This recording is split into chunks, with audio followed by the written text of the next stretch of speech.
Okay, welcome this morning. And I think the first order of business is to thank all of you, Mary Ann and Joan, for their interest, and the rest of you for your loyal service for, in some cases, many, many years. You know that when people come to the museum, the docents are the first face that they see, and they make the lasting impression. So your friendliness and your knowledge and your support of the people who come in is what, as much as the exhibits, forms the opinion they make of the museum. And so you're obviously doing a good job because we're succeeding. So thank you all for that. This morning we brought you together for several reasons. The first is to give you an orientation of the new exhibit, which is Wet as the Atlantic Ocean, Prohibition in New Jersey. And then the second is to just kind of go over once again the duties of the welcome desk, and to give you, especially those of you with lots of years of experience, an opportunity to tell us what you might think might be a good idea that would make things easier, better, more friendly, whatever. Just kind of brainstorm anything we might change to make the whole process easier for you and more pleasant for our visitors. So what I've handed each of you is a copy of these large posters. So as we walk through the exhibit, I'm going to be telling you stuff that goes way beyond what you would tell to a visitor as the visitor was walking through. The tricky part is you say what you say, but then the visitor asks you a question, right? And so the question goes a lot deeper than your general talk, so you need more background. To that end, we also have a copy on paper of all of the slideshows, and the slideshows go into much more depth than anything that's on display. It gives all of the background. And I believe that if you take the time to read those and go through those slides, you would be able to answer almost any question that came up. And you know what? If somebody asks you a question that you can't answer, you just say, gee, that's a great question. Let me research it for you, or whatever. Don't make up a question. Don't make up an answer. You know what I mean? And don't be the least bit embarrassed. Nobody knows everything about everything, right? And so it's perfectly okay to say, great question. I don't know off the top of my head, but let me find out for you. And you can either find out while they're here by looking through the book, or take their email and research it and offer to send them the answer that way. I know that several of you can add to my comments on this, but as people come in here, they come in with all different kinds of preferences about how they learn, and all different levels of tolerance for information. So one of the skills that you as docents need to develop and have developed is a sense of how much to say to people. Some people don't want to be talked to, right? So when they come to the door, typically we ask questions. We say, welcome to the Woolly House. We usually ask them, have you been here before? Do you live in town? Just to get a sense and kind of break the ice and make them feel welcome. And then we invite them to come. Usually I give them an orientation to, there are 3 galleries. We invite you to start here, usually, right? And this is a changing exhibit, and then you give them the name of the current exhibit. And then typically I would ask, would you like me to walk you through the exhibit? Is that what you guys do? You just start talking to them. Okay, I'm not saying that's right or wrong. I'm not saying I'm right or wrong, but just I want you to be really sensitive to the fact that some people prefer to do it on their own. And then you might also, They usually tell you right off. Yeah, they'll push back on you, yeah. Right. So it might be easier for you, right, easier for you to just say, would you like me to walk you through? And then get a sense as you're talking to them of how tolerant they are for what you're telling them. Because sometimes, like if their eyes are glazing over, or they're looking at their watch, you're telling them too much, right? And so you really have to you can't just have a package talk that you give to everybody, because not everybody comes with the same time, interest, or needs, or learning styles, right? So you kind of have to be a little bit of a psychologist to figure out who it is you're talking to and what best suits them. So with that in mind, do any of you have any tips of anything that you've picked up over that would help with that particular part? We always invite them to sign the book. And I think, you know what I've found, even people say, you know, I would really prefer to go through it on my own, right? So you say, okay, I'll be here to answer any questions, and you leave them alone, but you don't hover over them, but we do have a very accessible style in our exhibits. I always tell the story of my best friend in high school, who's been my friend all my life, and she was the registrar at the Whitney and the assistant registrar at the Metropolitan Museum of Art. So I couldn't wait for her to see the museum, right? So I finally brought her here after years, and she walked in, and I'm expecting her to say, whoa, not bad for a local. You know what she did? She went, oh. Because her job was to safeguard this precious artwork at the Metropolitan Museum of Art and at the Whitney, and she could not believe that you could just reach over and pick this up. Do you know what I mean? So her filter was safeguarding the artifacts. And we have a different style and a different philosophy, and thank God we have not had anything stolen or damaged, with one small exception, which we repaired. So that means that we do have to keep our eye on things, that we really don't want to leave people, particularly people with children, whose children, not thieves, but they are curious and tactile. So we do want to keep our eye on people when they're here. So someone has said, I would prefer to do this on my own. You kind of watch them, and if they're particularly hovering around an area, you kind of walk over to them, and you might just make a comment about, gee, the thing that fascinated me about this part was this. You know, just something like that. And then sometimes that engages them, and then they want you to. Or I have had people who say no, and then other people have come in and they hear the talk, and then they wander over to the talk, and then they want the guided tour, right? So the whole idea is just to be flexible and to be sensitive, because they're not always going to tell you what you need to know how deep to go into these things. So let's talk about this exhibit. And I'm going to tell you that the exhibits are designed to be layered. And I think that our presentations to our guests should also be layered. And by that I mean you have the highest level, which is like the big idea of the exhibit. And then the exhibit is divided into themes. The clue to a new theme is that you're going to have a poster. The poster will announce a new theme, right? So at the highest level, what is this exhibit about? This exhibit is about prohibition in New Jersey. That doesn't mean we don't talk about prohibition in general, because you can't talk about prohibition in New Jersey until you establish some information about the big picture of prohibition.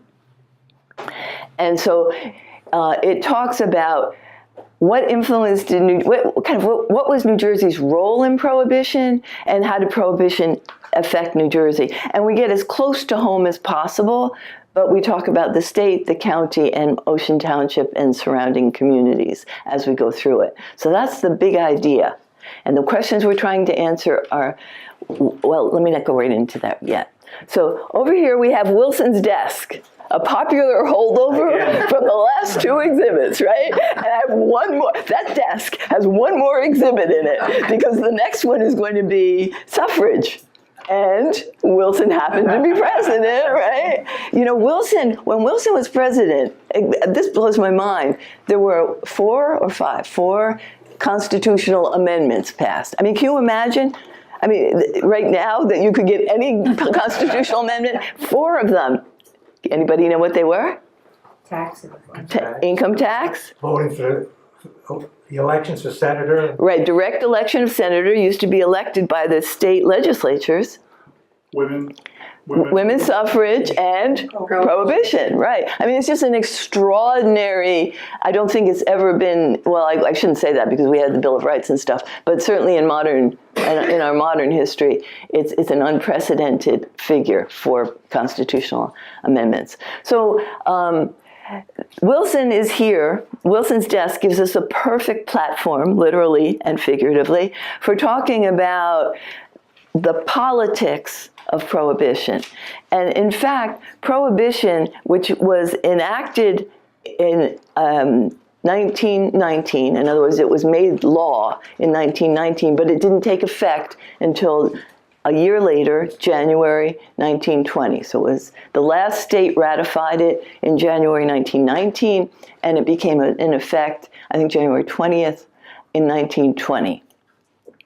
And it lasted until December 5th, 1933, so 13 years, an unlucky number, 13 years, right? And during those 13 years, and preceding Prohibition, preceding the enactment of Prohibition, Prohibition was a hotly debated, emotionally felt issue for this country, for this state. And that display in the corner on Wilson's desk talks about it at two levels, the presidential level and the state level. In general, there were two words that described the pros and cons, right? The dries were the people who wanted prohibition, and the wets were the people who said, no way, right? And that was the debate, and often political campaigns were run on the basis of a platform of wet or dry. Wilson himself was an interesting character. He vetoed the Volstead Act. The Volstead Act was the legislation that spelled out what the amendment meant, right? The amendment just said alcoholic beverages, the manufacture, sale, and transport of alcoholic beverages will be prohibited, right? Outlawed. But what is an alcoholic beverage, right? All of those details of how you would actually enact it and enforce it, and the definitions was in something called the Volstead Act, which was passed, I believe, in October 19th, in October of 1919. So it was in effect, they had laid out the rules before they actually started Prohibition. And Wilson vetoed the Volstead Act because he thought it was too draconian, too severe. So a lot of the people who were dries, assumed that Prohibition would allow you to drink wine, would allow you to drink beer, right? It turns out the Volstead Act was extremely severe. It defined an alcoholic beverage as 0.5% alcohol. So even near beer was like water, right? And so it was kind of a shock to people that it was going to be like, wow, nothing? Basically nothing? Right? And so that's what he did, but Congress overwhelmingly and rapidly overrode his veto, and it became law. So during Prohibition, this is, again, more detailed than any visitor needs to know, but since I can't help but share it with you. That's why we're here. You had Wilson, followed by Harding, right? So Wilson's a Democrat. Harding is a Republican. Harding dies in office. He's followed by Coolidge. Coolidge was probably personally against Prohibition, not because of the drink part, but because of the personal rights part. He was a Republican, and I think more of a libertarian, kind of thinking that the government probably didn't have any business telling you whether you could drink or not. But he respected the law. The 18th Amendment was the law. And so he made sure that there was money available for enforcement, and we'll talk about that shortly.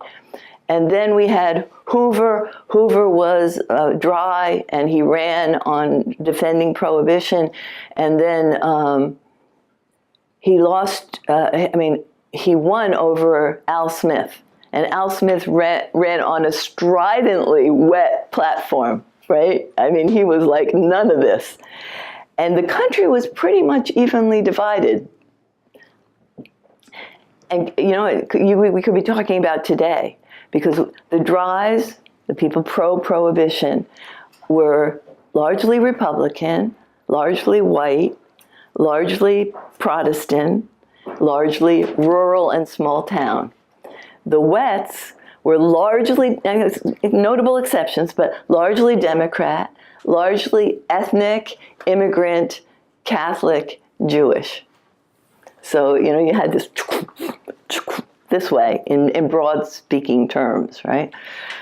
So Al Smith is Catholic. He's a New Yorker, and he ran on a wet platform, and he was soundly defeated.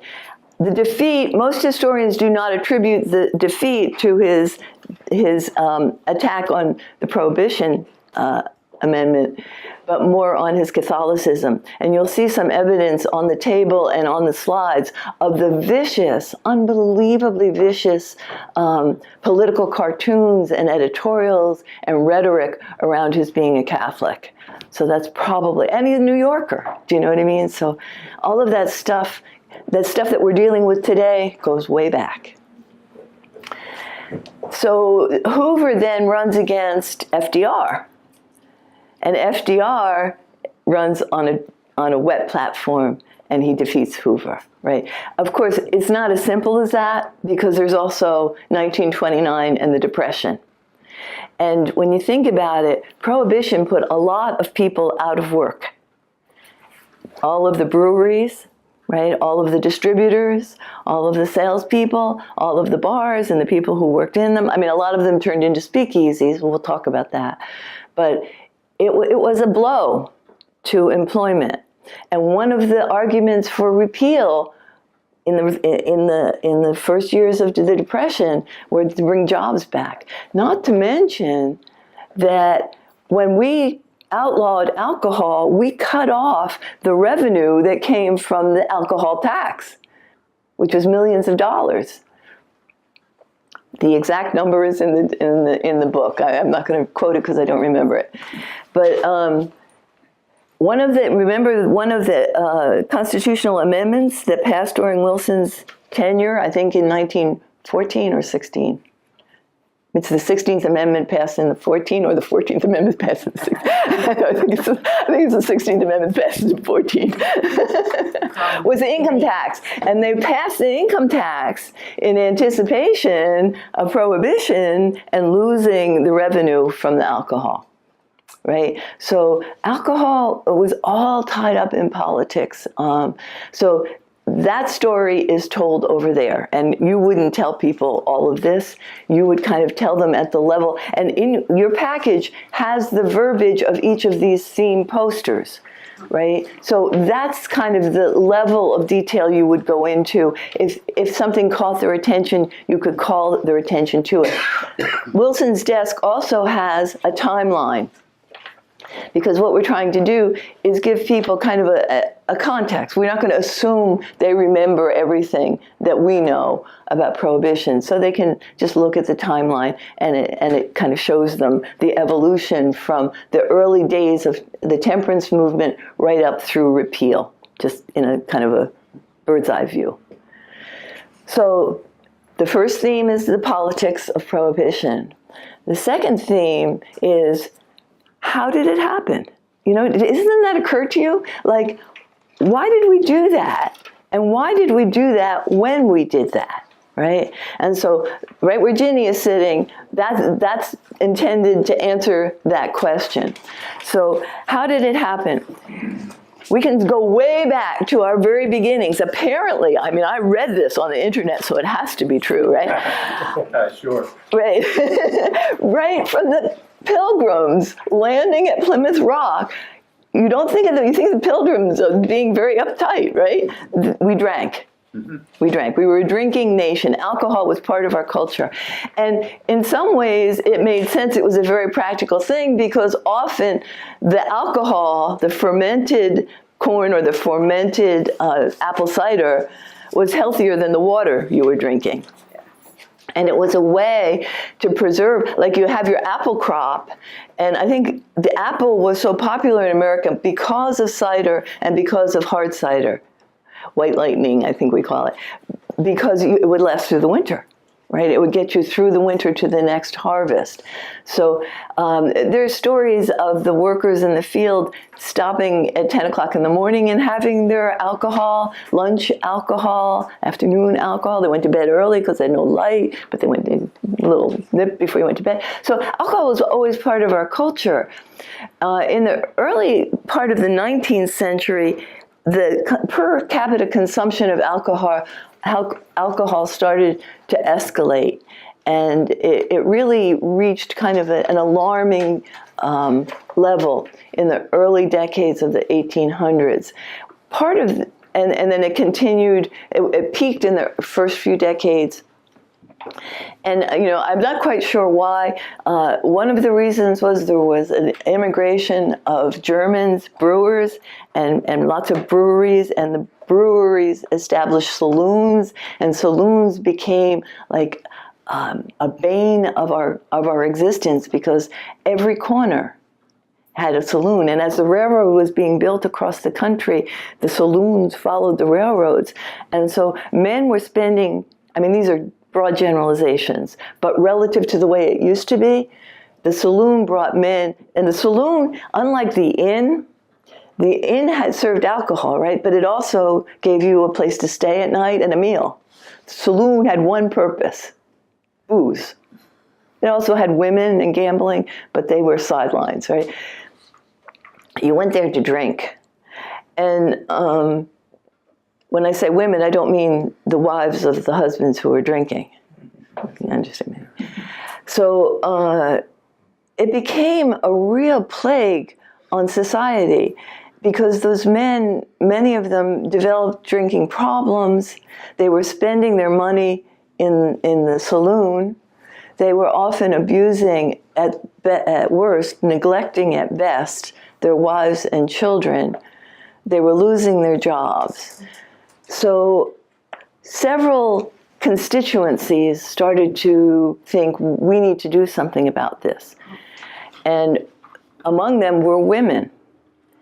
Women began to organize and say, we need to do something. Originally, they weren't saying ban alcohol. They were saying temperance. We need to be temperate in our drinking. We need to encourage temperance, not prohibition, right? Another interesting ally of the women were some religions. The Methodists were always against drinking, so they had movements even that predated what I'm talking about. The Methodists were against fun. Maybe they were against fun. But even industrialists and businessmen, because the alcoholism problem had risen to a level where it was affecting the workforce. And so they were interested in temperance as well. And the woman's vote for women thing is there because there was an interesting relationship between suffrage and temperance. Because the women who were for temperance would go to organizations that were established to promote temperance, that were dominated by men who did not invite them to speak. And they said, wait a minute, we are the victims of this problem. We have a voice in this. So they spun off their own, most notably the Women's Christian Temperance Union, right? And so then they got a sense for what it was like to have a political voice. And they began to influence elections, and they realized we're going to support candidates who support temperance or prohibition. And so as they got a taste for what it was like to have some political power, they weren't thinking, you know what, how come, I heard this is a wonderful statistic, how come it is that 100% of the people in saloons are men, and 2/3 or 3/4 of the people in church are women, and men are voting and women are not? Hello, right? So they said, enough of this, we need our vote. So there was that interesting overlap between suffrage and prohibition and temperance. So the women, you've heard of Carrie Nation. Carrie Nation took it on herself to take a hatchet into the saloons and break them up, and then she had a movement, and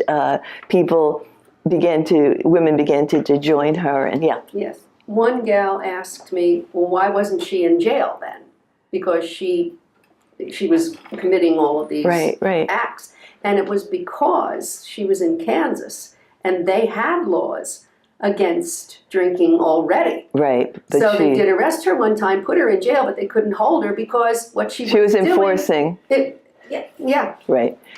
Right, all over. It's interesting. Women in jail is we'll talk about that when we do suffrage next time, but that's an interesting dilemma for people. Well, you do have, apparently when Carrie would go in and break up a saloon, she would leave behind this little coin token and we have actually one of her, a little hatchet on it. I think she called it a hatchination or something like that. She had some kind of clever name for what she did. Okay, I need to hurry up. So, just a question. Were there no laws on how many saloons could be? I mean, were the local people involved in this at all? No. Trying to do? I say no, but I'm saying no from a national level. By the time the 18th Amendment was passed, I think half of the people in the country lived under dry laws that were either state enforced or county enforced, or like Ocean Grove municipality enforced. So there were dry laws that kept saloons out and kept all alcoholic beverages out. The problem was that people crossed state lines. So the people who wanted to eliminate drinking wanted to make it impossible to just cross over the line and have your drink. And remember I told you the city-country dilemma? 1920 was a census law, and it was the first time in our history that there were going to be more people living in cities than in the country. And the prohibitionists were smart enough to know that they were going to lose ground as they redrew the congressional districts, and their chances of passing prohibition would be much less post-1920, so there was a push to get this done by 1920. More than you ever need to know, I'm telling you. I got to hurry up. Yeah. So the war also played a role, and that's why the soldier's uniform is there. There was actually national prohibition before prohibition. It was called the Wartime Prohibition Act. It was actually passed into law a week after the armistice.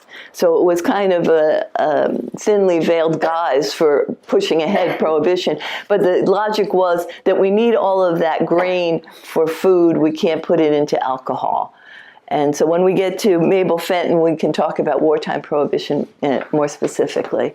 I think one of the more interesting things, the prohibitionists used the war, which was our involvement in the war was 1917 to 1918, right? Or 1917.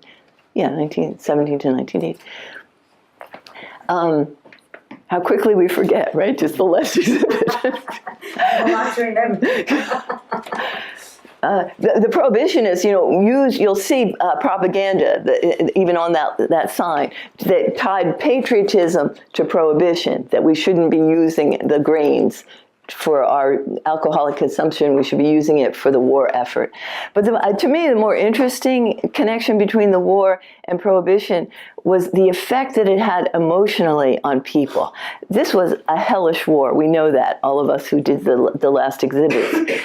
17 million people dead senselessly, the carving up of the world in a way that we're still reaping the negative repercussions of. And so you had again, broad generalization, two general reactions to World War I. There were the people who went, oh my God, what's happened to the country? We are now a global nation. We don't want to be global. Look at all of these influences on us. We don't like them. They're threatening to us. Look at all of this immigration. We don't want it. And they wanted to return to the way it used to be, small town, white Protestant values. And they were the prohibitionists, by and large. Then you had the people who had either experienced the war or, having witnessed it across an ocean, had this reaction: oh my God, those people didn't know what they were doing. Those generals slaughtered, sent tens of thousands of men to their almost certain death in senseless battles that gained 20 yards of ground that were lost the next week, right? And these people, they were shaken to the core about any stock that they had put in authority and in institutions. And they had seen such carnage that they said, you know what, I'm going to seize the day. I'm living for now. And it was like the roaring 20s. There was this challenge of authority, challenge of the way things were. Women who had been in the factories and doing the jobs of men said, I like to say, the men put down their guns and the women stuck to theirs, right? They cut their hair, they raised their shirt, they smoked, they drank, they did other things. And it was all, so you had this kind of, you could get the sense of the country dividing into it's got to be the way it was. We're going back to those values on which the country was built. And the others who were like, whoop-de-doo, it's the time to live it up and seize the day. Okay. So the next theme is the Ku Klux Klan, and there was a resurgence of the Klan, and you can understand why now, right? On basis of what we just said, what does the Klan stand for? Anti-immigration, anti-Catholic, anti-Jewish, anti-Black, right? They wanted white Protestant values. And I did research by going through the Asbury Park archives on Prohibition for those 13 years, and it was so fascinating because the Klan had a significant presence in New Jersey. The numbers that are quoted are like 60,000 members. I've been told by an historian I respect that that's a highly inflated number, that the Klan was known for always inflating its membership and the number of people at its rallies and all that kind of stuff. But it was a significant presence. And the press covered these things as if they were the Rotary Club. You know, it was like there was no judgment. It was just very strange and very fascinating. The head of the Ku Klux Klan was a man named, God, I can't think of it. Sorry for the camera. Arthur Bell. I'm back. Arthur Bell. And he wasn't born in New Jersey, but he lived here. I think he lived in Asbury or Long Branch. The Klan bought what is now Monmouth Track. That was the state headquarters. They bought what is Camp Evans, and they had a retreat there, and I think the headquarters might have been there for a short time. They gave massive rallies. The press said like 5,000 people showed up in Ocean Grove in the auditorium where the Grand Kugel, the Grand Dragons and all their high poobahs of the Klan were there. There was a massive 4-state convention held at Monmouth Track, a big parade down Broadway and Ocean. In Long Branch, we have pictures of all of that. The Klan kind of died a natural death, you know, as people kind of got weary of them and got weary of Prohibition. They just kind of faded out. I mean, the Klan remained in some kind of small way till today, but it was like the second coming of the Klan. And the difference between the first coming, which was post-Civil War Klan, which was in the South, and the 1920s incarnation of the Klan was that in the 1920s, the Klan was nationwide. And it had strong political influence. There were at least 2 governors who were not, the Klan was never a political party, but they backed candidates. So they had at least 2 governors, many mayors and local politicians. Okay, the next theme is Rum Row. And so the Klan, you notice we're talking about New Jersey in the Klan, so that's the New Jersey connection. You know, it's kind of a very painful part of our chapter of our history, but it's a part of our history that was significant presence in Monmouth County. Rum Row. Rum Row is a New Jersey story because we live on the coast. And not only do we live on the coast, we live on the coast right near New York, right near Philadelphia, right near all of the high-density urban areas of North Jersey, right? And so it didn't take too long for people, sailors and sea captains and gangsters to figure out that liquor was outlawed here, but it was not outlawed everywhere. And I have a boat, right? So there was liquor being imported from the Caribbean, Bermuda, Europe, Canada. They would be taken by ship, and the ships would be lined up in a row. That's why it's called rum row, right? Outside the international line, right, in international waters. So in the beginning, our jurisdiction was 3 miles. At some point, do you remember what it was? I can't get out of 24. April 20, April 1924. 1924, they changed it to 23, 24, 20, 12 miles. 12 miles, okay. Thank you. And and then how did the liquor get from Rum Row to the shore?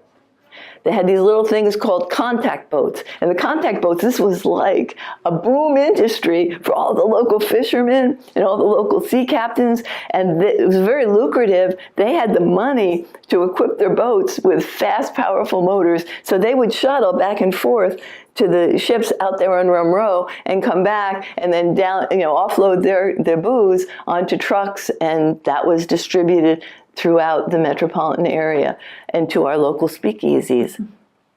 And of course, who was the white knight in this thing? The poor Coast Guard. The poor Coast Guard had only been formed in 1915, right? And they were busy doing what the Coast Guard was doing, revenue kind of stuff and saving people's lives. And all of a sudden, you have this major, massive, well-organized, crime-based enterprise, and the poor sucker Coast Guards are still saving people's lives, who the men of the Coast Guard evenly divided dries and wets. They didn't even have their heart necessarily in going after the rum runners. Were charged with catching, and they didn't do a very good job, particularly in the beginning, and they were made merciless fun of in the newspapers and called the Keystone Cops and various stuff. And there was some corruption among some individuals in the Coast Guard to look the other way. And I remember I said that Coolidge enforced the law, even though he probably didn't necessarily support it in his prohibition in his heart. He gave several $1 million, I can't remember the exact number, but millions of dollars to upgrade the Coast Guard. And it was really the beginning of the modern Coast Guard when he did that. And then they were able to do a little bit better by then. But of course, you know that Prohibition had many unintended consequences, and one of the unintended consequences was the growth of organized crime. It didn't invent organized crime, but it turned organized crime into a force, right? So you had, and of course it turned American citizens into lawbreakers, right? So if you're breaking the law in one area, it kind of affects your attitude toward the law in general, because you're already breaking the law. Right? So those were at least two of the unintended consequences. So Rum Row, you'll see, the organized criminals, they had headquarters. There's a map there that shows where the inlets were for the rum runners and where the Coast Guard stations were. The gangsters actually had a radio station. I think it was telegraph, because radio was very much in its infancy. So it's like wireless communication, I think by telegraph, could have been by voice. And they would control the comings and goings of the ships on Rum Row. I mean, it was a big, multi-million-dollar enterprise, and lots of shoot 'em outs on the streets of Atlantic Highlands, people being murdered and killed and such. Here, the theme of this is, so how did people get the alcohol that they were drinking during Prohibition? Because we know that Prohibition didn't stop people from drinking. In the beginning, you might be interested in knowing, so what effect did Prohibition have on drinking? In the beginning, it suppressed the drinking. But by the end, drinking was almost back to where it had been. And there are theses written about whether it encouraged binge drinking, and there's a lot of study about that. But we know for sure, and we can say for certain, it did not stop people from drinking. Remember we talked about the Volstead Act, the legislation that defined the rules of Prohibition? The Volstead Act made certain exceptions to the production of alcohol. So you were allowed to make wine and any kind of hard juice like cider at home. That was legal. You were allowed to use wine in religious ceremonies. You were allowed to, this is so interesting, you were allowed to keep any alcohol you had before January 20th, 1920. So if you were rich, Prohibition was not a problem because your basement was well stocked. And among the rich who did that was Warren Harding. They said when he went to the White House, he took with him all of his stash, and that the cabinet would be meeting, having their drinks in the cabinet meeting. And then they allowed the manufacture of industrial alcohol. And then, this is a very sad story because the bootleggers would hire chemists to add the alcohol to I'm going way beyond what I know of chemistry here, but I guess the industrial alcohol was denatured, and they would renature it or something, right? So it was palatable, sort of. And the government caught on to this, so the government said, we'll fix them. We'll put poison in the industrial alcohol, which didn't stop the criminals from renaturing the alcohol, and an estimated 10,000 people died during Prohibition from alcohol poisoning. And it wasn't just the government poisoned alcohol, but, you know, they would take turpentine. I mean, they did anything, the local guys, and try and sell it as alcohol. And people died, they went blind, they went paralyzed. It was one of the unintended consequences, the death of at least 10,000 people.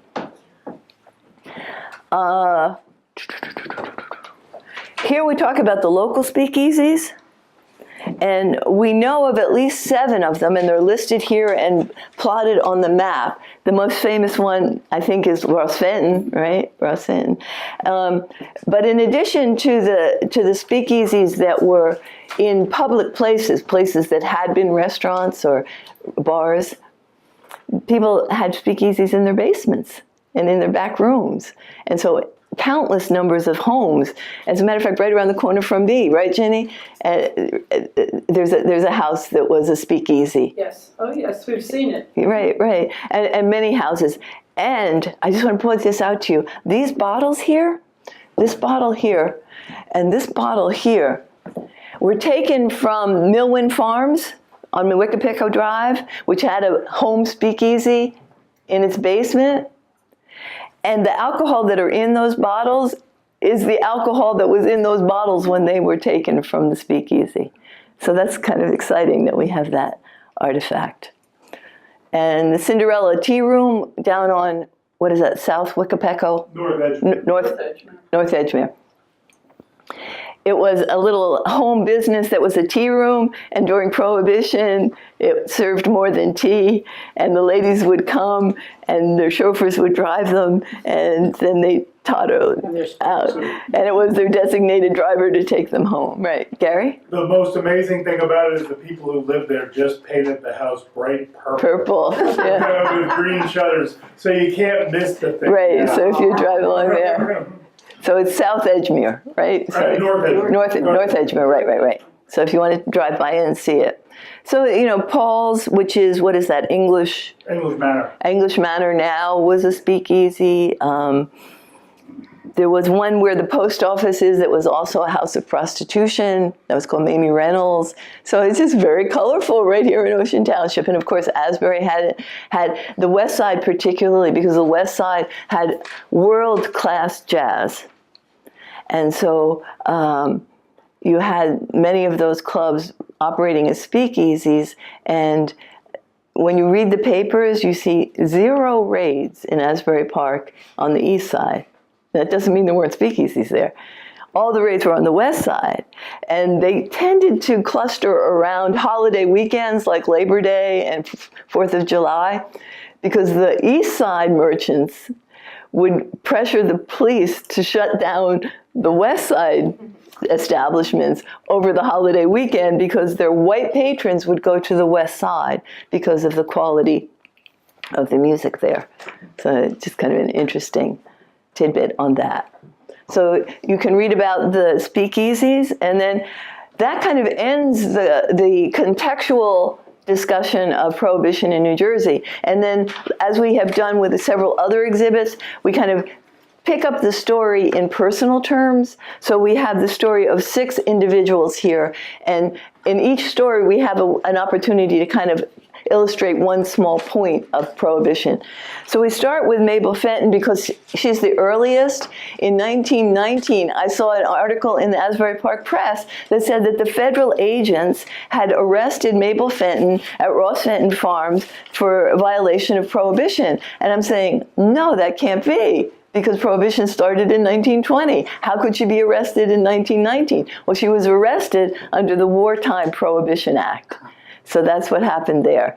And of course, Ross Fenton operated blatantly and openly as a speakeasy for all those years, and they had gambling and lots of stuff that brought people from New York and all over Monmouth County, certainly. We have Governor Edwards, and Edward Edwards is the man from whom we took the title of the exhibit, Wet as the Atlantic Ocean. And he was from Hudson County, Jersey City, right? And remember what I said about kind of the generalization about the division of prohibitionists and wets.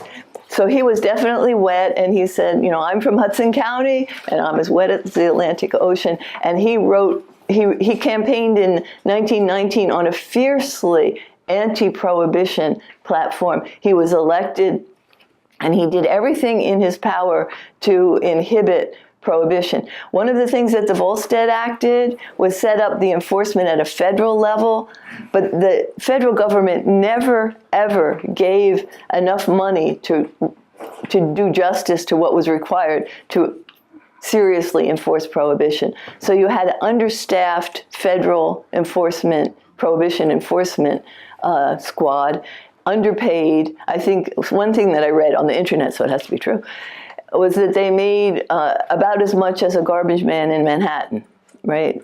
And they're fighting against this extremely lucrative, organized criminal operation. So the money they could get by not doing what they were being paid by the government a paltry sum to do was very tempting, right? The money equation was just very lopsided. So Edwards, this is interesting. Edwards, I learned things kind of indirectly because Edwards served from 1920 to 1923, and he said, oh, what did he do, quit? Until 1947, the governors of New Jersey served only 3 years, and they could not serve consecutive terms. They could serve more than one term, but not consecutively, right? So Edwards had to leave office. He became a U.S. senator from New Jersey and continued to campaign against prohibition. He ended his life with suicide, kind of a sad story in the end. Bill McCoy, he's not a New Jerseyan, he's not a native, but we can claim his story because some people say he was the first bootlegger, but he was certainly kind of the poster boy of bootleggers, especially in the beginning. He was the one that the newspapers loved and kind of made like who was it, Babyface Nelson, or one of those criminals that, you know, that captures the public imagination. He captured the public imagination because he was handsome and he was a gentleman, and his name is McCoy, and they called him the real McCoy because the story is, although I read some things that contradicted this, that he never diluted the alcohol that he brought in from Canada or from the Caribbean. And his career ended off of Seabright. That's why we can claim him, right? Because the Coast Guard somehow got him to come within their jurisdiction, and they seized his ship. They arrested him. He served, this is so fascinating. You can tell how charming he was. He served time in various Union County jails. And the jailer, the warden of the jail said, okay, Bill, you can leave at 9 as long as you're back by bedtime. Hello. And so there's this picture in one of the papers of Bill McCoy and the warden, I think, or maybe it was the mayor, but somebody a dignitary at this very famous fight in New York City. And it makes this big picture, and people are going, isn't he in jail? So it's an investigation. So Bill McCoy is here, and the price list of his alcohol is there, and his ship he actually had more than one ship. So he retired and lived out his old age in Florida, but he's kind of the most famous of the rum runners. Colonel Ira Reeves is interesting because they put him in charge. The federal government put him in charge of the federal prohibition enforcement in New Jersey. Now, you hear me saying federal enforcement. The states were expected to do their own enforcement, to augment the federal forces with their own forces. You think that was going on much in New Jersey? No, right? No, because we were as wet as the Atlantic Ocean. So it was kind of hit or miss in terms of enforcement in New Jersey. And the judges in New Jersey, many of them extremely sympathetic to the repeal movement, were quick to turn around any kind of evidence that came in. There's one story that they caught some rum runners unloading liquor on one of the Matitaconk, or one of the rivers down just south of us.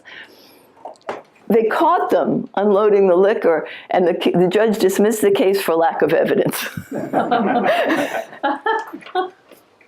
So anyway, Colonel Reeves, so the federal government said, okay, we're going to bring in an uncorruptible and a competent administrator, and we're going to get our handle on this thing in New Jersey. So they brought in Colonel Reeves. He was the veteran of two wars, the World War I and the Spanish. American.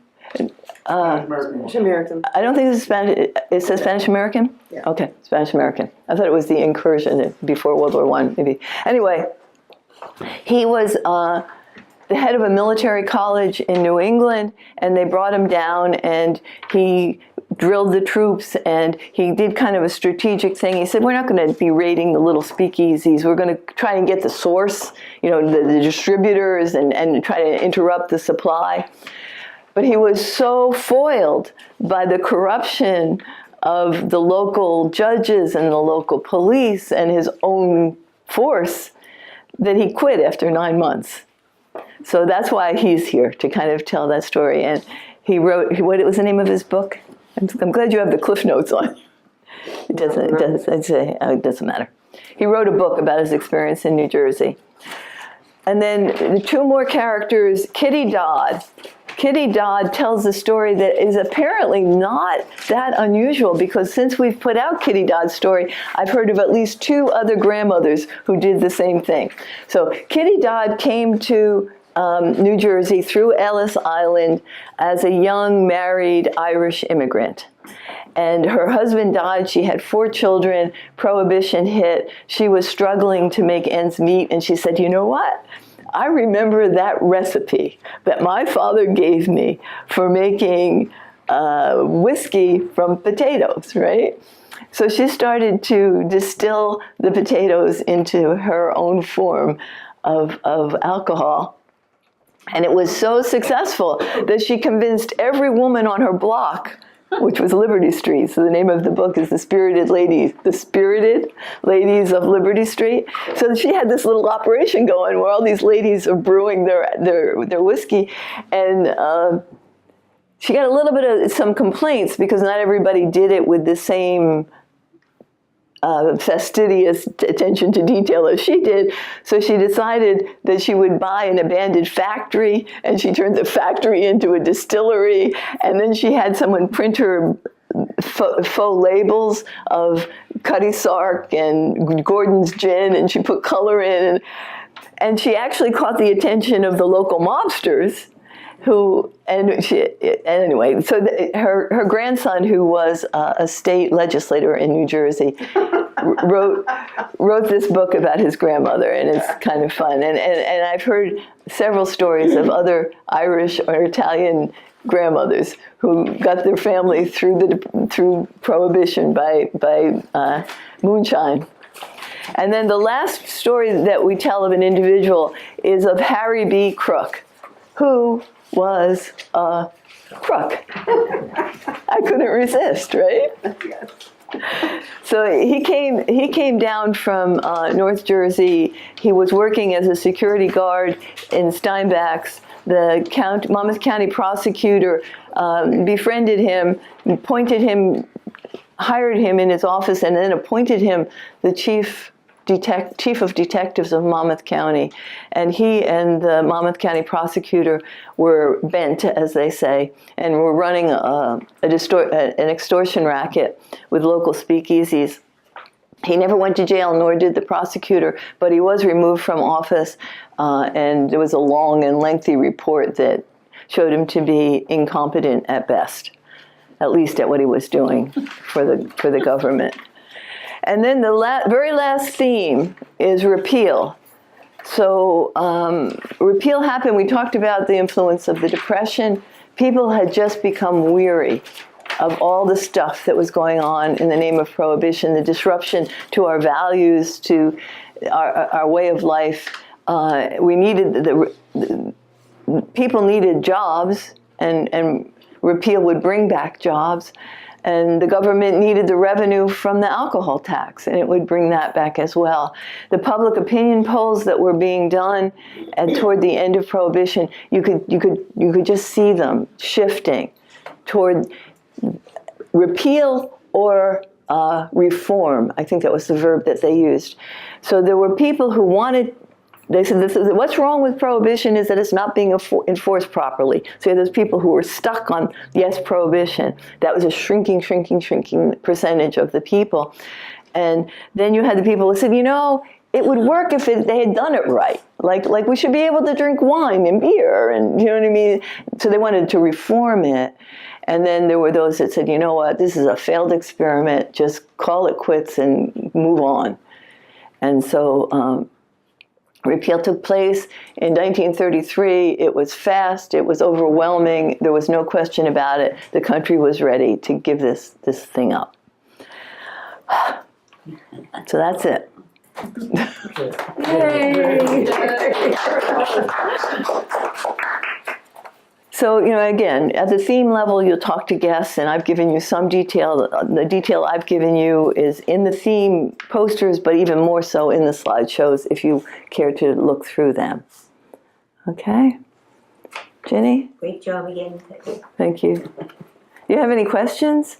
I know it's like a fire hose of information. Was that Liberty Street, Long Branch? No, it's Liberty Street. The book is historic fiction. In other words, they wrote it as a story based on facts. And I say that because they refer to the oranges. I don't know, and the co-author of the book told me it was Jersey City.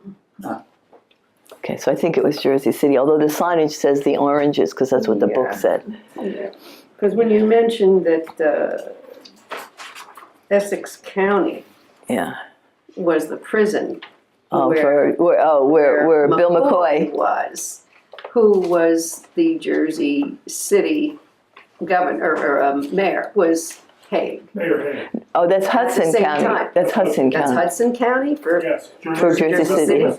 Well, they're right next to each other. Right. And that's like Hague was a big supporter of Edwards, and it was really the first time that Hague was flexing his political muscle statewide, and we know that worked. Okay. Yes. I did a little cramming by reading that loosely, it worked very well. But what was that story about the brewery that had a pipe running through the sewer? Oh, apparently I read that some of the breweries were shut down, right? And so they did other things. They made near beer, and then they sold these malt tablets that you could put in the near beer, and it turned it into real beer. But I guess there was also breweries.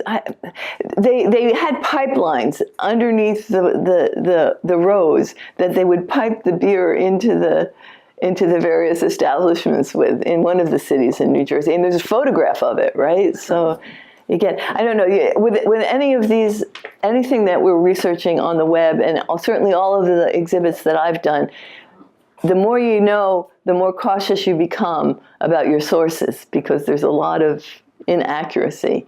So I've tried as diligently as I can to be accurate. And we and I owe a debt to people like Randy Gabriellen and Joe Bilby and historians who read my material and tell me when I've got it wrong.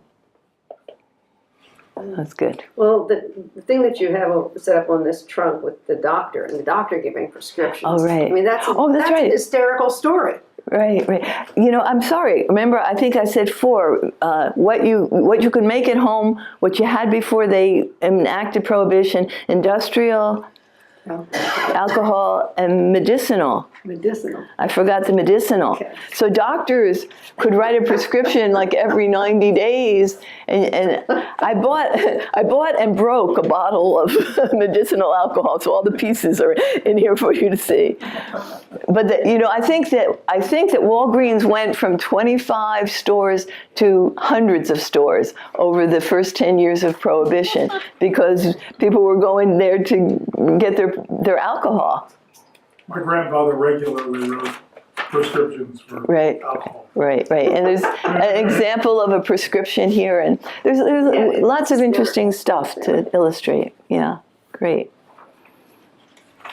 Okay, well, good luck. It was kind of crazy for them to do that anyway, because people have had beer and whatever forever, right? Not just here. So you're not going to stop that. No. It's the mayor of New Orleans said, you can make it illegal, but you can't make it unpopular.